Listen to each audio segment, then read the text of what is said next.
e os irmãos sabem que no segundo domingo do mês nós expomos Mateus de maneira sequenciada. E nós faremos isso hoje à noite, dando continuidade então à sequência.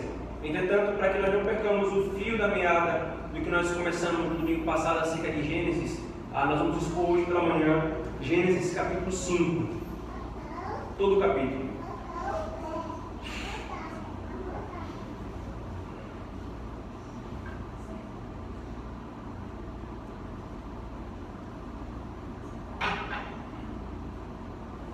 Diz assim, irmãos, a palavra do nosso Deus. Este é o livro da genealogia de Adão. No dia em que Deus criou o homem, a semelhança de Deus o fez. Homem e mulher os criou, e os abençoou e lhes chamou pelo nome de Adão, no dia em que foram criados. Viveu Adão 130 anos, e gerou um filho à sua semelhança, conforme a sua imagem, e lhe chamou Sete. Depois que gerou Sete, viveu Adão 800 anos e teve filhos e filhas. Os dias todos da vida de Adão foram 930 anos e morreu. Sete viveu 105 anos e gerou a Enos. Depois que gerou a Enos, viveu Sete 807 anos e teve filhos e filhas. Todos os dias de Sete foram 912 anos e morreu. Enos viveu 90 anos e gerou a Cainã. Depois que gerou a Cainã, viveu Enos 815 anos e teve filhos e filhas. Todos os dias de Enos foram 905 anos e morreu. Cainã viveu 70 anos e gerou a Maalalel. Depois que gerou a Maalalel, viveu Cainã 840 anos e teve filhos e filhas. Todos os dias de Cainã foram 910 anos e morreu. Maalalel viveu 65 anos e gerou a Jared. Depois que gerou a Jared, viveu Maalalel 830 anos e teve filhos e filhas. Todos os dias de Maalalel foram 895 anos e morreu. Jared viveu 162 anos e gerou a Enoque. Depois que gerou a Enoque, viveu Jared 800 anos e teve filhos e filhas. Todos os dias de Jared foram 962 anos e morreu. Enoque viveu 65 anos e gerou a Matusalém. Andou Enoque com Deus, e depois que gerou a Matusalém, viveu 300 anos e teve filhos e filhas. Todos os dias de Enoque foram 365 anos. Andou Enoque com Deus, e já não era, porque Deus o tomou para si. Metusalém viveu 187 anos e gerou a Lameque. Depois que gerou a Lameque, viveu Metusalém 682 anos e teve filhos e filhas. Todos os dias de Metusalém foram 969 anos e morreu. Lameque viveu 182 anos e gerou um filho. Pôs-lhe o nome de Noé, dizendo: Este nos consolará dos nossos trabalhos e das fadigas de nossas mãos, nesta terra que o Senhor amaldiçoou. Depois que gerou Noé, viveu Lameque 595 anos e teve filhos e filhas. Todos os dias de Lameque foram 667 anos e morreu. Era Enoque da idade de 500 anos e gerou Sem, Cã e Jafé. Amém. Vamos orar, irmãos, mais uma vez pedindo a bênção do nosso Deus. Senhor Deus, nós estamos com a Tua palavra aberta agora, Senhor. Queremos também que o nosso coração esteja aberto diante do Senhor. Mas nós não podemos abri-lo, Senhor. Muito pelo contrário. Nosso coração é obstinado, é duro. Nós rogamos que Teu Espírito Santo, Senhor, abra-o, bem como a Tua palavra, para nosso entendimento. E nos traga, Senhor, proveito espiritual. Sim, Senhor. Nós sabemos que o que nós fazemos aqui não é um mero exercício intelectual, embora envolva sim razão, envolva atenção, mas muito além disso, Senhor, é um exercício espiritual. Queremos receber do Senhor o benefício, Pai, para fortalecermos a nossa fé e caminharmos contigo. Nós oramos assim em nome de Jesus. Amém. Irmãos, nós gostamos de ouvir histórias da nossa família. Quem tem avós próximos, que não é o meu caso, eu não convivi com os meus avós, nem de pai, nem de mãe. Eu ouço pessoas comentando que normalmente gostavam de ouvir as histórias que os seus avós contavam, dos seus avós e dos seus avós, no máximo 4 gerações, e nós ficamos alegres com isso, porque nós descobrimos curiosidades acerca da nossa família, de onde ela veio, para onde ela vai. Recentemente eu soube que a Itália disponibilizou a possibilidade de conferir o título de italiano para todo aquele que provasse que era descendente de italiano. E muitas pessoas aqui no Brasil correram para descobrir qual era a sua árvore genealógica. Mas para nós, irmãos, saber a nossa genealogia muitas vezes não passa disso. Curiosidade, ou ter um passaporte, ter um livre acesso à Europa. Mas na Bíblia, irmãos, as genealogias elas possuem um papel muito importante. Talvez nós, lendo a Escritura Sagrada, nós achamos esse chato, né? Repetição de um bocado de nome difícil que nós não conseguimos nem falar direito às vezes. E fulano gerou ciclano, e que é filho de ciclano, que é filho de Beltrano, por que isso? Por que o Senhor colocou genealogia na Bíblia, irmãos? Nós percebemos já, irmãos, que o apóstolo Paulo já nos ensinou em 2 Timóteo capítulo 3, que toda a Escritura é inspirada por Deus. Isso inclui, irmãos, as genealogias, que toda a Escritura ela anuncia o Evangelho de Cristo. Isso inclui, irmãos, as genealogias. E é nas genealogias, irmãos, que nós percebemos uma verdade fundamental acerca do nosso Senhor. Ele é fiel. Ele prometeu que traria um descendente e ele preservou a descendência pela qual ele trouxe esse descendente, irmãos. Hoje, queridos, de modo especial, nós veremos a verdade pregada nessa genealogia, irmãos. O Evangelho pregado e anunciado nessa genealogia. Nós vimos no domingo passado que Gênesis capítulo 4 descreve a bifurcação de duas famílias na humanidade. A família da fé e a família da impiedade. A família, ou a descendência da mulher que creu na promessa e a descendência de Caim, que rejeitou a promessa. E nós vimos no capítulo 4 de Gênesis, irmãos, as consequências da queda na descendência de Caim, na descendência da serpente.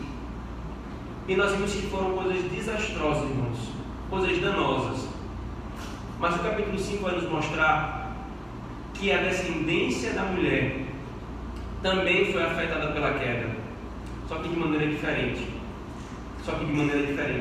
Nós veremos então, irmãos, que essa linhagem legítima de Adão também foi afetada da queda, mas mesmo sendo pecadores, eles são a linhagem legítima de Adão e deles viria o Redentor. Então, irmãos, no capítulo 5 inicia-se uma nova sessão em Gênesis. Veja por favor o versículo 1. Este é o livro da genealogia de Adão. Volte comigo então para o capítulo 2, versículo 4. Veja a expressão: esta é a gênese dos céus e da terra. Irmãos, essa expressão, este é o livro da genealogia de Adão, e essa expressão, esta é a gênese dos céus e da terra, é em suma a mesma expressão no hebraico que divide todo o livro em diversas seções dessa forma. Nós veremos isso posteriormente. Esta é a genealogia de fulano, esta é a genealogia de ciclano, e o livro está dividido em 10 partes dessa forma. A expressão hebraica é toledot, toledot esta é a origem de tal família, de tal coisa, de tal situação. Por isso então, irmãos, nós veremos 5 verdades anunciadas nessa genealogia. 5 verdades acerca do Evangelho anunciadas nessa genealogia.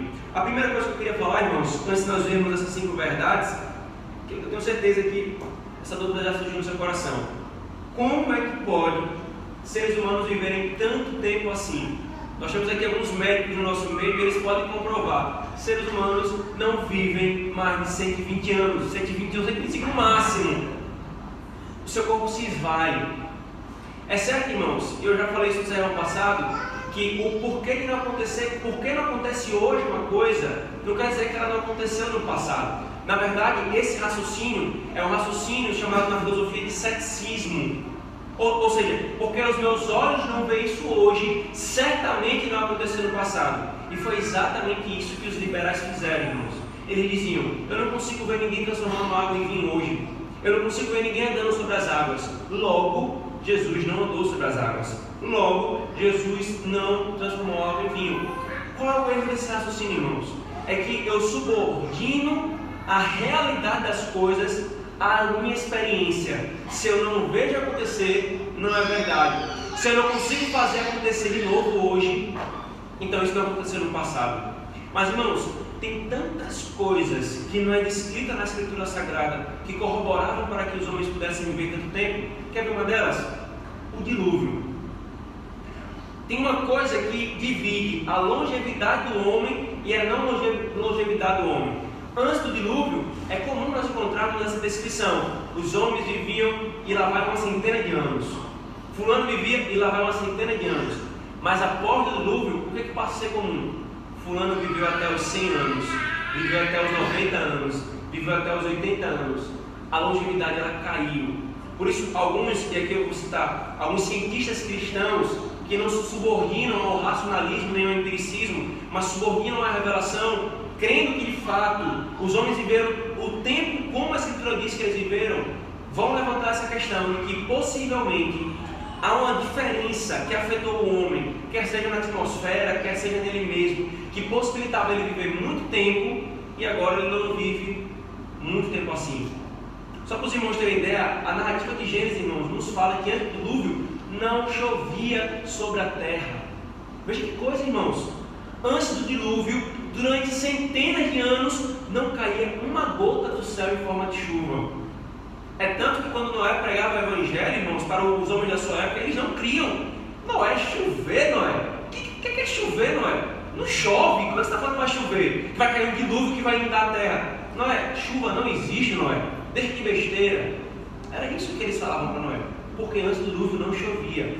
Então isso aqui é só um ponto, irmãos, que é para colocar humildade no nosso coração, de nós ouvirmos a palavra de Deus e não rapidamente nos ajoelharmos e nos prostrarmos diante do cientificismo que diz: não, porque não acontece hoje, nunca aconteceu no passado. De fato, os homens hoje não vivem mais que 120 anos, mas isso não quer dizer que o Senhor não os fazia viver assim no passado. Até porque, irmãos, para que os homens povoassem a terra, para que os homens desenvolvessem a terra e fizessem o que eles fizeram, era fundamental que eles vivessem muito tempo. Nós temos aqui irmãos e irmãs muito inteligentes na nossa igreja, e é porque eles só têm menos de 50 anos. Imagine vivendo 800 anos de estudo e aprendizado da criação. O quanto esses homens poderiam fazer? Ontem eu conversava com o Paulo, e aí eu comentando, né? É porque nós reduzimos tanto o potencial que Deus colocou no homem, que os homens acham impossível a pirâmide do Egito ter sido construída pelos egípcios. Aí surgiu até a teoria que foram os ETs que construíram as pirâmides do Egito. Mas, irmãos, ouçamos então o que a palavra de Deus nos diz. E a palavra de Deus nos diz que Adão viveu 930 anos. E assim ele viveu. E assim ele viveu. Quais são então, irmãos, as 5 verdades acerca do Evangelho que o Senhor nos mostra nessa genealogia? A primeira, irmãos, é que agora nós somos a imagem e semelhança de Adão. Veja por favor o versículo 1 ao versículo 3.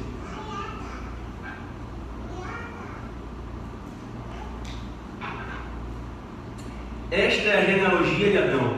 No dia em que Deus criou o homem, a imagem, a semelhança de Deus o fez. Homem e mulher os criou, e os abençoou e lhes chamou pelo nome de Adão, no dia em que foram criados. Viveu Adão 130 anos e gerou um filho à sua imagem, conforme a sua semelhança, e lhe chamou Sete. Irmãos, a primeira coisa que nos salta aos olhos quando nós nos deparamos com esta genealogia é essa informação que é posta aqui. Primeira, há uma retomada do que já foi falado em Gênesis capítulo 1, versículo 26 e 27. Por favor, vira a página comigo, só para nós nos lembrarmos.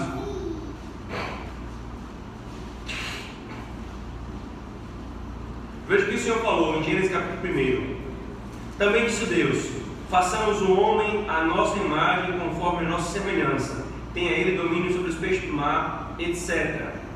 Versículo 27. Criou Deus, pois, o homem à sua imagem, a imagem de Deus o criou. Homem e mulher os criou. Então, irmãos, a genealogia, ela inicia nos lembrando dessa verdade. Deus criou o homem à sua imagem e semelhança. Mas por que essa verdade é posta logo aqui, irmãos? Porque tem uma outra informação que é posta, que fala algo diferente, sutilmente diferente disso que foi posto aqui. Veja o versículo 3. Viveu Adão 130 anos e gerou um filho à imagem e semelhança de Deus? Não. A sua imagem, conforme a sua semelhança. Irmãos, é a primeira coisa que nos chama a atenção. Agora os descendentes de Adão não são simplesmente a imagem e semelhança de Deus, mas agora Moisés faz questão de deixar claro: esses homens foram gerados à sua imagem, a imagem de Adão, conforme a sua semelhança. Irmãos, não quer dizer, ou isso não significa que nós não sejamos mais a imagem e semelhança de Deus. Nós somos. A imagem e semelhança de Deus não foi totalmente perdida por causa da queda, irmãos. Mas o ponto agora, irmãos, quando o texto enfatiza que os homens são gerados agora à imagem e semelhança de Adão, e não a ênfase inicial, a imagem e semelhança de Deus, é para mostrar que essa imagem e semelhança de Deus está corrompida em Adão. E qual é a imagem que vai passar para os outros descendentes de Adão? A imagem corrompida de Deus. Os descendentes de Adão agora, irmãos, não são simplesmente a imagem e semelhança pura de Deus, como eles foram criados, mas são a imagem e semelhança de Deus corrompida. E como é que isso é resumido? É resumido nessa expressão: eles são a imagem e semelhança de Deus corrompida como? Porque eles são a imagem e semelhança de Adão. Todos nós, irmãos, nascemos em Adão. E aqui, só para os irmãos entenderem uma ilustração interessante, eu não sabia que isso era possível acontecer, não sei nem se isso de fato acontece, isso foi um erro meu. Mas a época, quando se ouvia CD no carro, não era pendrive nem Spotify, né? Eu tinha os CDs e você passando no paralelepípedo, né? Os CDs arranhavam. E aí eu tinha um CD, o CD arranhou, eu vou comprar um CD virgem, um CD novo, e vou gravar esse CD no computador e vou passar esse CD, o MP3 que eu gravei, nesse CD normal, um processo normal que todo mundo fazia, né? Passei, e especialmente aquela faixa daquele CD anteriormente que eu usava, que estava arranhada, quando chegava nela, dava aquela engasgada, né? De CD arranhado. E eu copiei meu CD virgem, um CD novo, pensando: vou resolver todos os meus problemas de engasgamento de música. Quando eu botei o CD novo, irmãos, eu ouvi lá a música no carro e tal, e cantando, daqui a pouco engasgou exatamente na mesma parte que o outro CD estava. Eu não sabia que isso era possível e achei esquisito isso. Depois eu botei de novo, voltei e estava engasgado. O que aconteceu ali, irmãos? O CD estava limpo, queridos, o CD estava novinho, mas porque a cópia que eu utilizei era corrompida, ela passou de maneira corrompida para o CD seguinte. É a mesma coisa, irmãos. O pecado de Adão agora é imputado sobre todos os seus descendentes. Não há ninguém que não nasça a imagem e semelhança dele. Qual o porquê disso então, irmãos? Nós vimos que o porquê disso, queridos, em Gênesis 2, é a representatividade pactual de Adão. Porque ele era nosso representante pactual, então o que fosse dele era nosso. Se ele tivesse o benefício do Senhor, da vida eterna, nós também teríamos o benefício. Se ele tivesse a morte, o que é que nós teríamos? A morte. Então aquilo que Adão herdou para si, ele nos passou como nosso pai, como nosso representante pactual, irmãos. Ou seja, todos os descendentes de Adão, por geração ordinária, nascem à imagem e semelhança de Adão. Vejam, irmãos, eu tenho um filho lindo dentro de casa, Thomas, vai fazer 8 meses essa semana. Coisa mais fofa, irmãos. Pense no amor. Pense no amor. Entretanto, irmãos, Thomas já nasceu judicialmente corrompido como Adão. Preste atenção, irmãos. Thomas já nasceu pecador, porque ele é filho de Adão. O pai dele e a mãe dele, que sou eu e Narinha, somos filhos de Adão, e assim sucessivamente. Ele já nasceu pecador, irmãos. A questão não é, irmãos, que ele, ao ter nascido, o bebê só faz chorar, comer e soltar excrementos, né? Não é que ele peca no que ele faz, irmãos. Ele, à época, não pecava. Hoje ele já peca, certo, irmãos? Eu vou mostrar uma situação para vocês. Mas é que ele já nasceu no estado de pecado e miséria. Ele já gerou, veja, Adão gerou Sete à sua imagem e semelhança. E assim é que se repete durante toda a geração dos homens, irmãos. Thomas hoje em dia já faz birra, quando ele quer colocar ele no canto, ele já grita, já fica vermelho fazendo força. Ele faz os pais passarem vergonha, porque Narinha vai dar a comida dele toda preparada, ele fecha a boca e não quer comer. Mas se ele vê alguém comendo, ele fica: dê comida para esse menino. A pessoa fala: dê comida para esse menino, mas ele acabou de comer e não quis comer a comida dele. O que ele quer? Cobiçando aquilo que não lhe pertence, aquilo que não é dele, irmãos.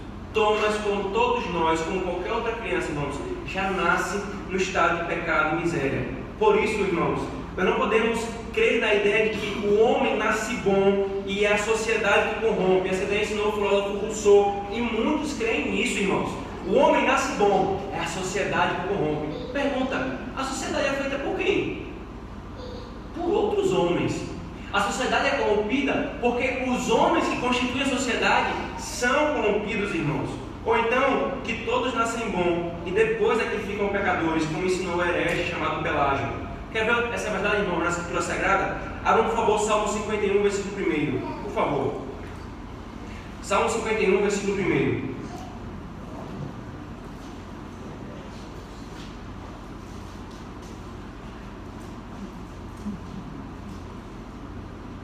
Perdão, Salmo 51, versículo 5. Veja o que Davi fala confessando o seu pecado a Deus. Eu nasci na iniquidade, e em pecado me concebeu minha mãe. Ele não está falando, irmãos, que a relação que a mãe dele teve com o pai dele foi pecaminosa, não é isso. Ele está falando que a concepção dele no ventre da sua mãe já foi em pecado. Ele já era pecador. É um argumento que ele coloca para dizer: Deus, de fato eu sou pecador. Eu cometi pecado aos teus olhos, mas antes disso eu já nasci em iniquidade, Senhor. Compadece-te de mim, me perdoa. Gênesis, voltamos para Gênesis, por favor, irmãos. Gênesis capítulo 6, versículo 5, por favor. Gênesis capítulo 6, versículo 5.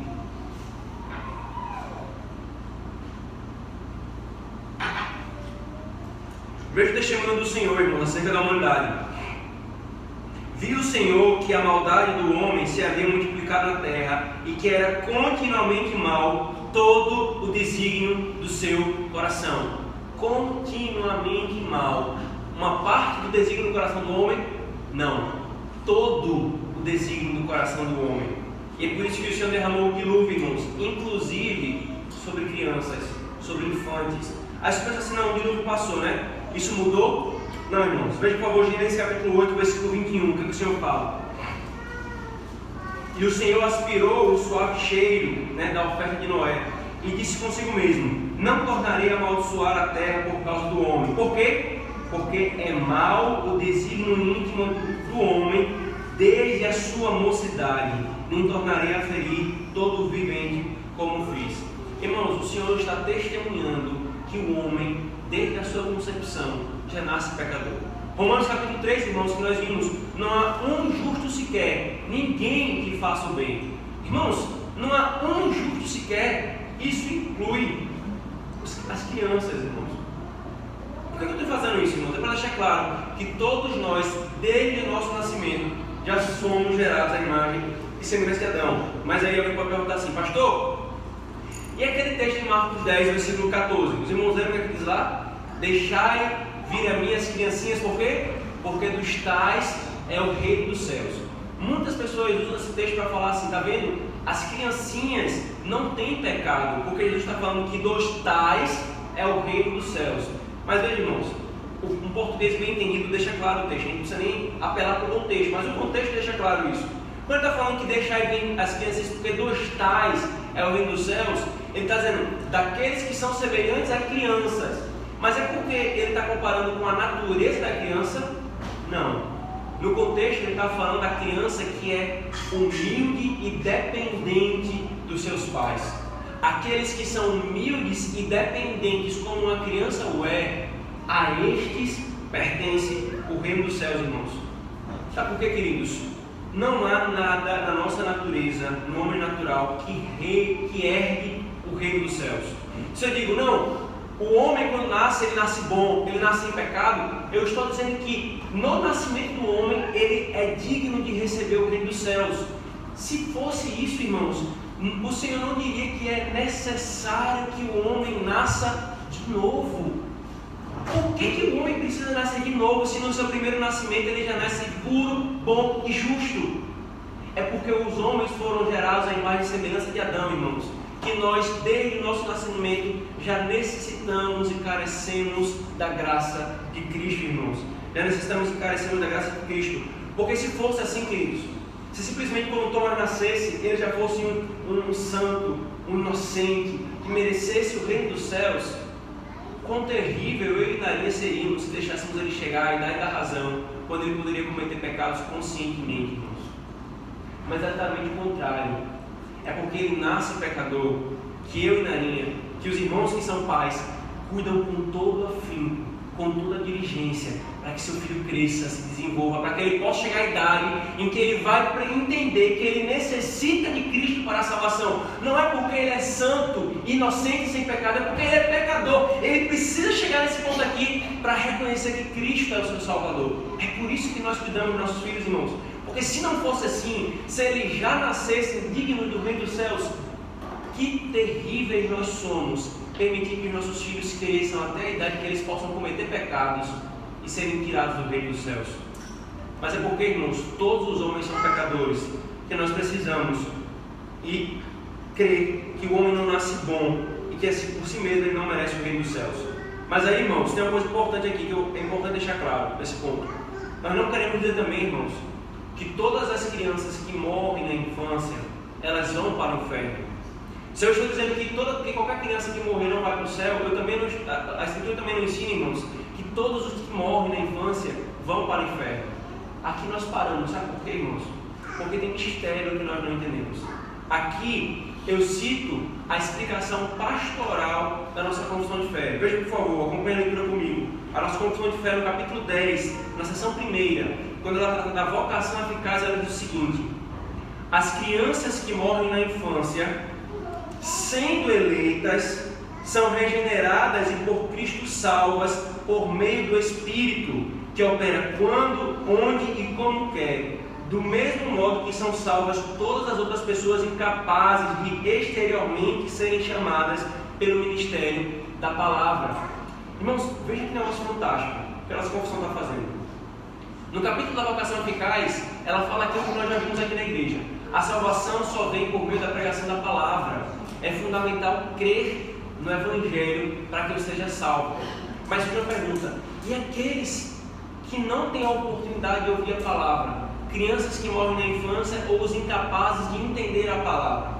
Aí o confissão vai falar: a estes, sendo eleitos, ou seja, se forem eleitos, o que nós não sabemos, o Senhor pode, de maneira extraordinária, em contraste com o ordinário, que é salvar pela pregação da palavra, de maneira extraordinária o Espírito Santo pode operar a salvação e converter um infante no ventre de uma mãe, ou converter uma criança que ainda não chegou à idade da razão, ou converter uma pessoa que tem dificuldades mentais e não conseguiria entender o Evangelho. O Senhor pode fazer isso, irmãos. Não é dizer que todos que estão nessa situação são eleitos, mas sendo eleitos, o Senhor faz. E o que é que nos cabe então? Descansarmos e esperarmos no Senhor. Com isso entendido, irmãos, nós fechamos então o primeiro ponto que essa genealogia nos ensina: que todos nós somos gerados à imagem de Adão. Todo homem nasce pecador, desde a sua infância, irmãos. Mesmo sendo descendência da mulher, os descendentes de Sete nasciam corrompidos, nasciam à imagem de Adão. Agora veja a segunda verdade, irmãos, que nos é ensinado aqui, que, a saber, a presença da morte é interrompida, ou melhor, a presença da morte é constante o tempo todo, e há uma interrupção dessa morte. Veja, irmãos, por favor, volte para o capítulo 5. Na verdade, nós teremos que ler todo o capítulo novamente, mas nós vamos ler apenas os 6 ao 8.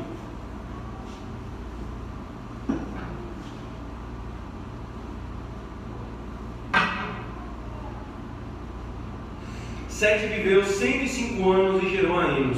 Depois que gerou a Enos, viveu Sete 807 anos e teve filhos e filhas. Todos os dias de Sete foram 912 anos e morreu. Irmãos, isso aqui se repete, os irmãos perceberam na leitura, que é o tempo todo da genealogia assim: e fulano gerou Cicrano e teve filhos e filhas e viveu e morreu. E fulano gerou Cicrano e teve filhos e filhas e viveu e morreu. Morreu. Irmãos, essa é a ênfase na genealogia da descendência da mulher. Percebam que não é mencionado, irmãos, a morte dos descendentes de Caim na genealogia deles. Os irmãos lembram que não foi dito em nenhum momento que Caim morreu, que não foi dito em nenhum momento que Lameque morreu. A ênfase não caiu sobre isso, mas na genealogia da mulher, Na genealogia de Sete é posto isso como característica constante. E morreu, e morreu, e morreu. Irmãos, a morte é presente também na genealogia de Sete. Não é narrado acerca dessa família, irmãos, grandes realizações, como foi narrado na família de Caim. Na descendência de Caim, era narrado o quê? Eles construíram grandes cidades, eles fizeram agropecuária, eles construíram flautas, eles construíram instrumentos cortantes. Veja a grande coisa que esses homens fizeram para a glória do seu nome sobre a terra. Na genealogia de Adão não é descrito isso. O que é descrito? Ele viveu, e teve filhos, e morreu. Ele viveu, e teve filhos, e morreu. Irmãos, só morte, filhos e morte. A morte, irmãos, é a consequência da queda e chegou também aos descendentes da mulher. Chegou à família da fé, aos que creem na promessa, irmãos. Entretanto, queridos, preste atenção nisso aqui, irmãos. A morte está presente o tempo todo aqui, certo? Mas tem uma coisa que não acontece na descendência de Caim: a ruptura da morte. Veja, por favor, o versículo 24, irmãos. Por favor, versículo 24. Diz assim: andou Enoque com Deus e já não era, porque Deus o tomou para si. Irmãos, a morte está presente o tempo todo em todos os descendentes de Sete, até que aparece Enoque. E o texto diz: ele já não era, porque Deus o tomou para si. Ou seja, Enoque não experimentou a morte. Na descendência de Caim, irmãos, não existiu isso. Na descendência de Sete, sim. Morte, morte, morte, morte. Alguém não morreu. Alguém não morreu. Houve uma ruptura da sina da morte. A morte, irmãos, está presente sim na descendência da mulher. Está presente sim, irmãos, na família da fé. Mas a morte não tem a palavra final. A palavra final é de Deus, que toma para si. Enoque, irmãos, não experimentou a morte. É somente na genealogia da mulher que há um que não morre, que não viu a morte. Ela foi interrompida e impedida. Irmãos, esse é exatamente o anúncio do Evangelho aqui. Aqueles que são da descendência da mulher serão como Enoque. Assim como Enoque não viu a morte, os descendentes da mulher não verão a morte eterna. Não é que nós não morreremos, irmãos. Nós morreremos. E a morte nos afeta. Daqui a alguns anos, irmãos, nós temos pelo menos aí 50 anos pela frente. Em 50 anos, alguns dos irmãos que estão aqui, que nós amamos tanto, já não estarão conosco. A morte chegará. A morte chegará. Mas nós morreremos com uma esperança. Assim como Enoque estava na descendência da mulher, e a morte não foi a palavra final, assim também, irmãos, será conosco. A morte não será o ponto final, o fim da história da descendência da mulher. Quer ver, irmãos? Abram, por favor, 1 Coríntios, por favor, vamos ver alguns textos agora. 1 Coríntios, capítulo 15, versículos 54 e 56.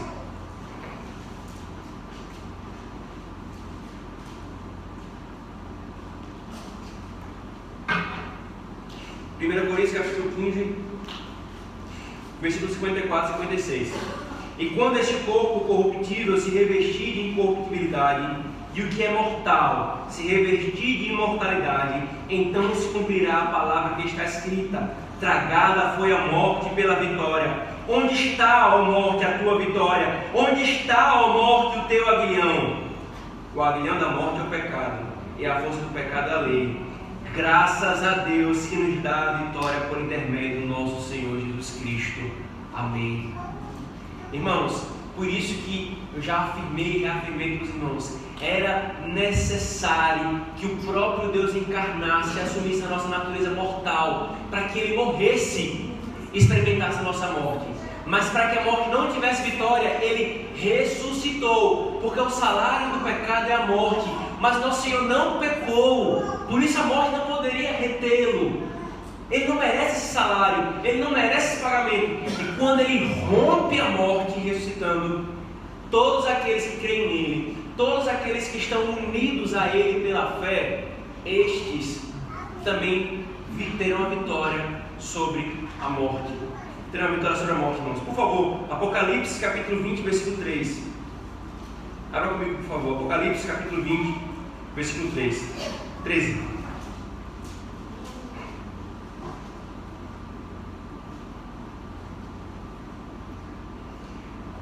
Deu o mar os mortos que nele estavam. A morte e o além entregaram os mortos que nele havia, e foram julgados um por um segundo as suas obras. Então a morte e o inferno foram lançados para dentro do lago de fogo. Esta é a segunda morte e o lago de fogo. Irmãos, o Senhor está dizendo que no final a própria morte será destruída. Essa é a verdadeira morte, irmãos. E essa é a morte que o povo de Deus não vai experimentar. O que Enoque experimentou, irmãos, e não temos sofrido a morte física, é para nos anunciar que nós não sofreremos a morte espiritual. A morte física nós podemos sofrer, mas a morte espiritual nós não sofreremos, irmãos. Veja, por favor, 2 Timóteo, capítulo 1, versículo 10. 2 Timóteo, por favor, irmãos. Capítulo 1, versículo 10.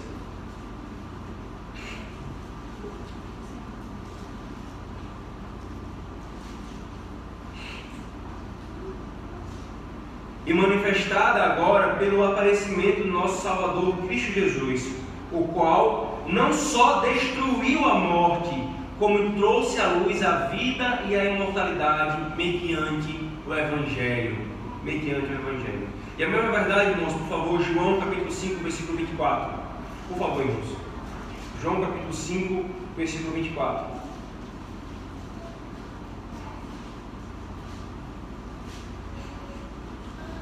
Em verdade vos digo, quem ouve a minha palavra e crê naquele que me enviou, tem a vida eterna.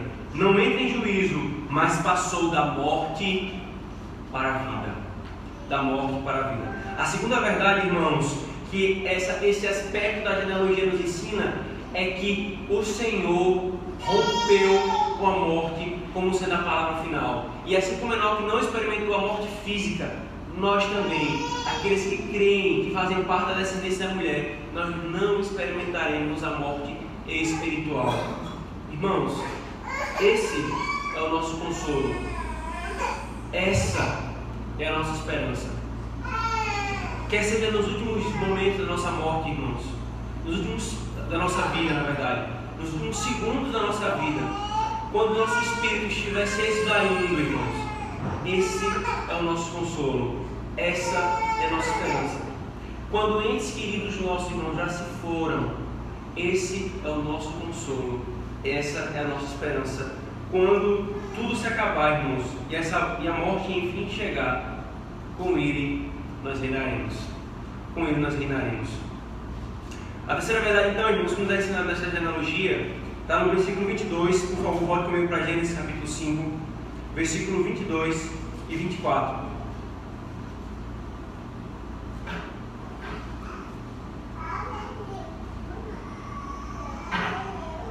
Veja o que o texto diz, irmãos. Andou Enoque com Deus, e depois que gerou a Metusalém, viveu 300 anos, e teve filhos e filhas. Todos os dias de Enoque foram 365 anos. Andou Enoque com Deus, e já não era, porque Deus o tomou para si. Irmãos, tem a informação aqui que é repetida 2 vezes. Andou Enoque com Deus. Andou Enoque com Deus, irmãos. Queridos, essa é uma terceira característica, uma terceira verdade que nos é ensinada da semente santa. Ela anda com Deus. Essa verdade, irmãos, é repetida 2 vezes aqui. E essa foi a causa de exatamente ele não ter experimentado a morte. Ele foi trasladado direto para o paraíso, porque ele andou com Deus. Irmãos, essa palavrinha tão simples, essa expressãozinha tão simples, foi no meio dos puritanos causa de diversos livros. Irmãos, livros inteiros foram escritos para falar sobre o que é andar com Deus, como Enoque andou. E capítulos de livros só para falar o que é andar com Deus, como Enoque andou, irmãos.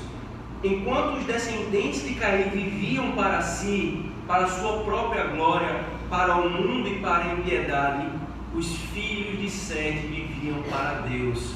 Eles andavam com Deus. Os irmãos conseguem perceber aqui o contraste, irmãos?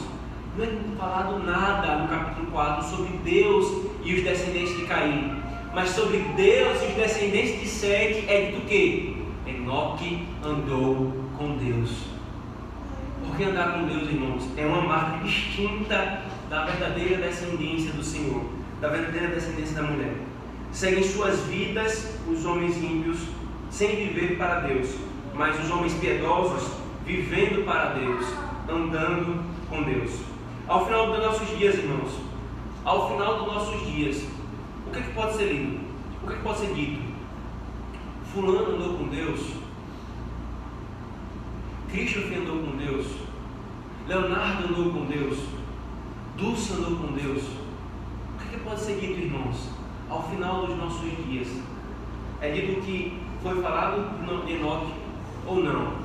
Christopher viveu para os seus próprios prazeres, ele viveu para esse mundo. O que é que será dito, irmãos, a nosso respeito, queridos?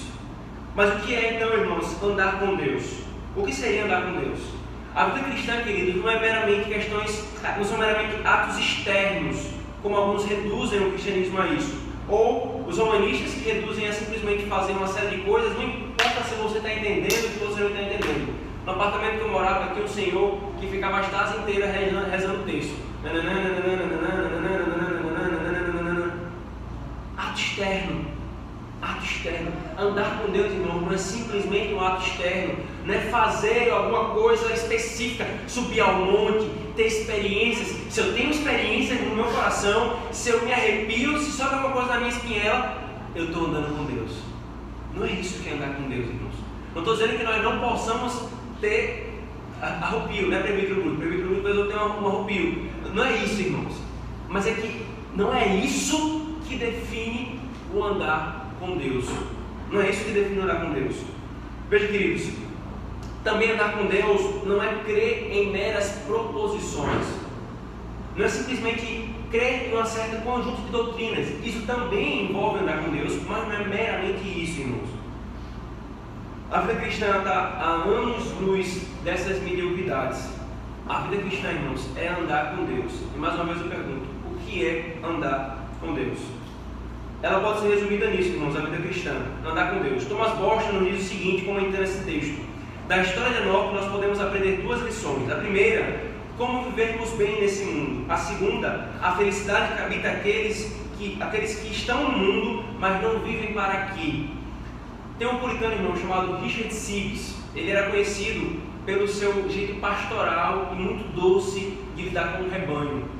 Quando ele morreu, irmãos, algo muito curioso foi falado acerca dele. No velório, o que predominava acerca dele era a seguinte fala: Richard Sibbes estava no céu antes do céu. Perdão, Richard Sibbes tinha o céu nele antes dele estar no céu. Richard Sibbes tinha o céu nele antes dele estar no céu. Isso, irmãos, é andar com Deus. É exatamente isso que é andar com Deus. Quando eu namorava com Narinha, obviamente nós não poderíamos morar na mesma casa. Ela tinha dela, eu tinha minha. Enquanto nós não chegássemos o dia em que nós estaríamos juntos o tempo todo, 24 horas, um do lado do outro, nós amávamos os momentos de estarmos juntos, irmãos, de andarmos um com o outro. Quer fôssemos encontrando os intervalos da aula na FRN, quer fôssemos lanchando junto, quer fosse passeando, quer fosse indo para a igreja, quer fosse planejando noivado, quer fosse simplesmente dando carona para ela. Deixa para dar carona para ela, para estar com ela. Por que isso, irmãos? Porque eu e Narinha queríamos mostrar um com o outro. Eu quero passar o resto da minha vida do seu lado. Eu quero desfrutar, porque eu amo a sua presença. Irmãos, andar com Deus é desfrutar da presença de Deus, irmãos. Isso era indicativo, no tocante a mim e Narinha, de que eu queria andar com ela. Isso era indicativo de que um queria estar com o outro pelo resto da nossa vida. Irmãos, quão esquisito é o crente que diz: eu quero passar a eternidade com Deus, mas não anda com Deus nessa vida. Tem uma incompatibilidade muito forte aqui, irmãos. Chegue para sua esposa, homem, e fala assim: eu amo você, esposa, eu amo você, mas eu quero estar o máximo de tempo possível longe de você. Chegue para sua namorada, para o seu noivo, para sua noiva e fala assim: eu quero casar com você e passar o resto da minha vida do seu lado, mas eu não quero estar do seu lado. Irmãos, tem alguma incompatibilidade nisso, irmãos. Da mesma forma, alguém fala assim: eu quero passar a eternidade com Deus, mas despreza o andar com Deus, não anda com o Senhor. Alguma coisa muito errada, irmãos.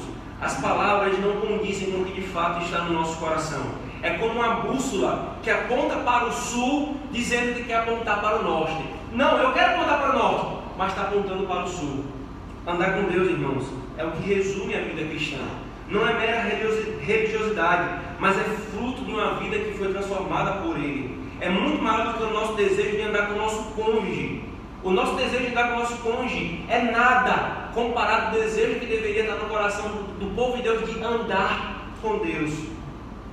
Então diga-me, irmãos, por que nós desprezamos tanto o andar com Deus?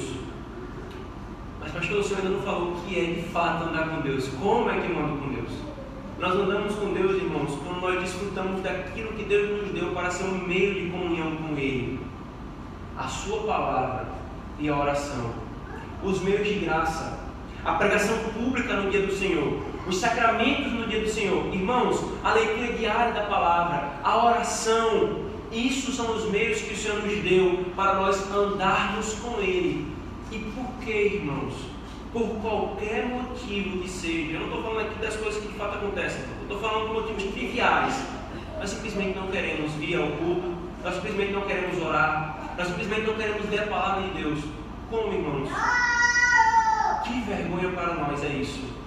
Abrimos a boca para dizer: Senhor, eu te amo, eu quero passar a eternidade do teu lado, mas aqui nessa vida eu não quero andar com o Senhor. Diga para o seu esposo tais coisas, e nós veremos o que de fato vai acontecer, irmãos. Nós achamos que isso de fato vai convencer a Deus. Dizemos que queremos andar com Ele, mas desprezarmos a comunhão com Ele nessa vida, irmãos.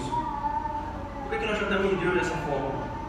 Por que as preocupações dessa vida ocupam tanto os nossos pensamentos, mais do que as delícias de Deus e de Sua palavra? Ou até mesmo, nós nos preocupamos mais em ver meios ilícitos de resolvermos os problemas da nossa vida, ao invés de vermos os meios lícitos de resolvermos os problemas da nossa vida, irmãos.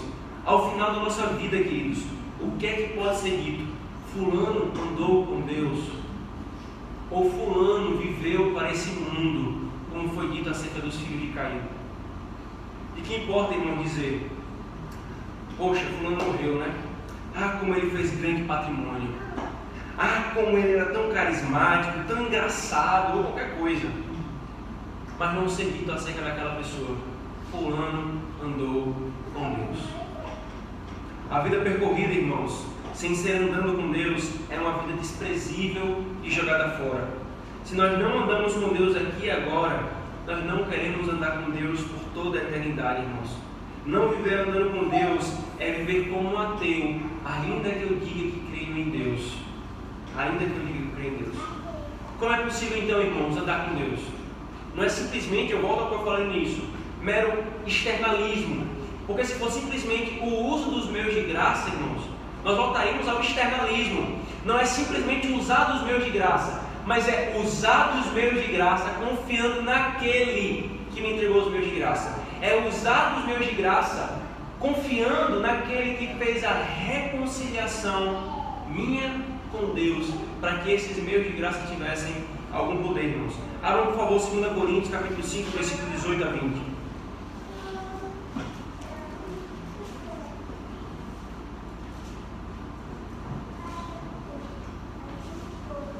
2 Coríntios, capítulo 5, versículo 18 a 20.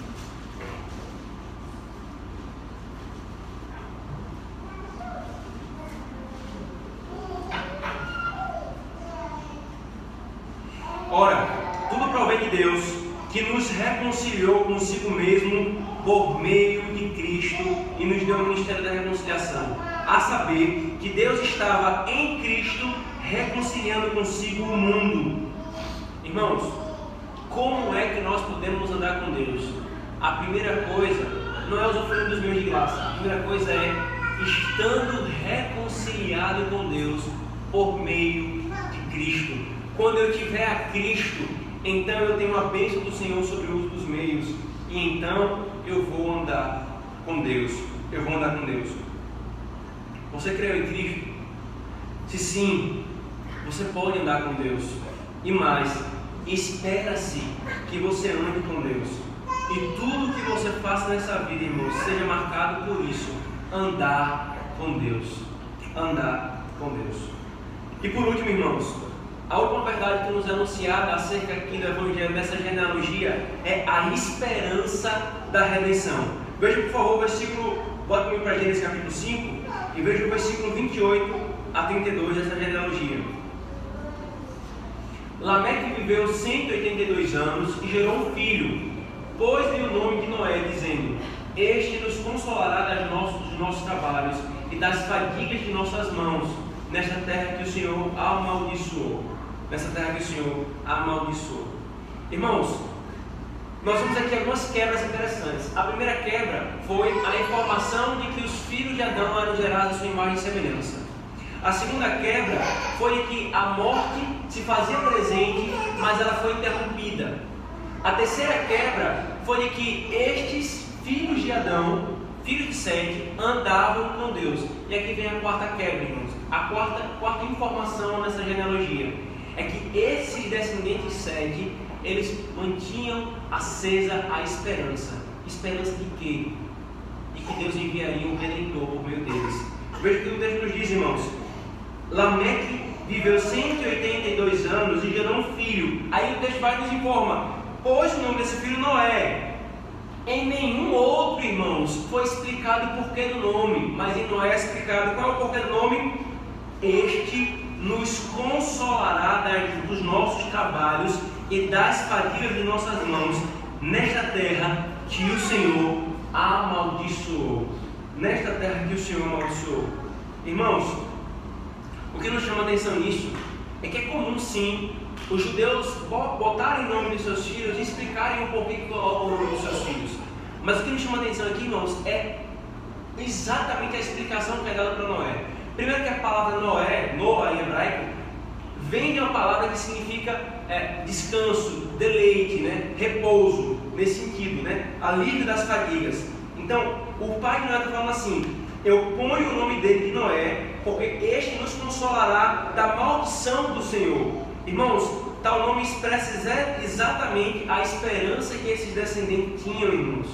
Eles ansiavam aquele que o Senhor enviaria para lhes aliviar da maldição que Deus havia colocado sobre a terra, irmãos. Por isso que na Bíblia, irmãos, os piedosos se importavam tanto com seus filhos, com as descendências e com as genealogias. Eles queriam ter filhos e filho homem, porque eles esperavam que por meio deles viria aquele que o Senhor prometeu, que traria o grande Redentor da humanidade. Os descendentes da mulher, irmãos, vivem com a esperança do grande e verdadeiro descendente que o Senhor prometeu.